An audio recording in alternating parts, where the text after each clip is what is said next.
कांग्रेस नेता राहुल गांधी अब नई मुसीबत में फंस गए हैं। राहुल गांधी इन दिनों मोदी सरकार के खिलाफ मोर्चा खोले हुए थे, लेकिन खुद राहुल गांधी ही चौतरफा घिर गए हैं। राहुल गांधी का हर दांव उल्टा पड़ता जा रहा है और अब राहुल गांधी के लिए कोर्ट से बुरी खबर आई है, जिसके बाद राहुल गांधी के लिए जवाब देना मुश्किल हो गया है और कांग्रेस के नेता भी कुछ नहीं बोल पा रहे हैं।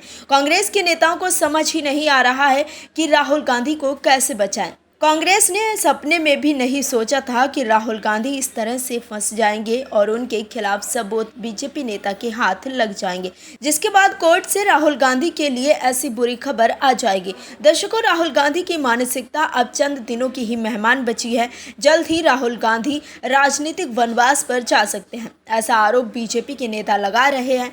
राहुल गांधी की प्रपंची राजनीति का अंत जल्द ही हो सकता है। राहुल गांधी ने जैसे लोकसभा चुनाव 2024 में लोगों को भ्रम में डाल रहे थे, वैसे ही उन्होंने शायद अपनी नागरिकता को लेकर भी लोगों से और पूरे देश से झूठ बोला है।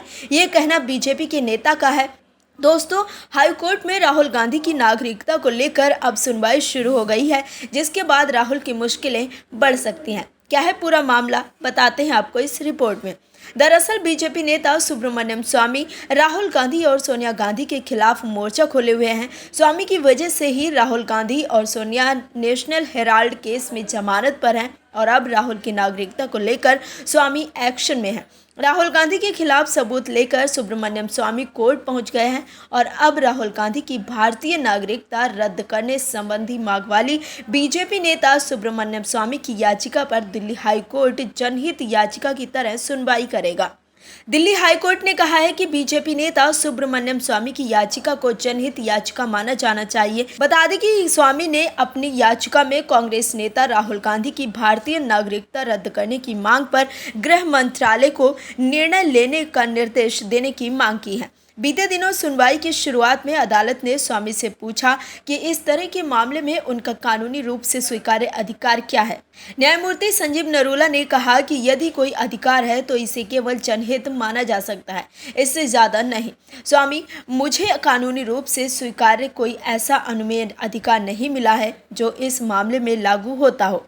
इस पर अदालत में खुद पेश हुए भाजपा नेता सुब्रमण्यम स्वामी ने कहा कि यदि हाई कोर्ट को लगता है कि इस याचिका पर जनहित याचिका के रूप में सुनवाई की जानी चाहिए तो अदालत को अधिकार है कि वह इसे जनहित याचिकाओं पर सुनवाई करने वाली पीठ के पास भेज दे। स्वामी ने यह भी कहा कि ये भारत सरकार से जुड़ा मामला है, मैं व्यक्तिगत लाभ के लिए ऐसा नहीं कर रहा हूँ। उनकी ओर से गृह मंत्रालय को भेजी गई शिकायत स्वीकार कर ली गई थी। राहुल गांधी से इस पर प्रतिक्रिया देने के लिए कहा गया था। हालांकि तब से इस मामले पर कोई प्रगति नहीं हुई है और न ही उन्हें कोई सूचना दी गई है।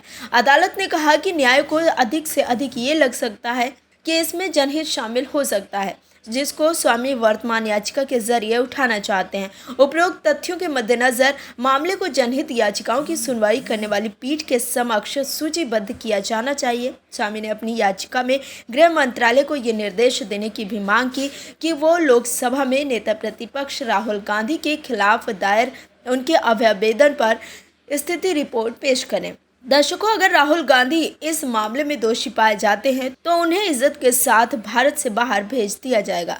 Bureau report, OMH news. और भी वीडियोस देखने के लिए चैनल को सब्सक्राइब करें और बेल आइकन को दबाएं।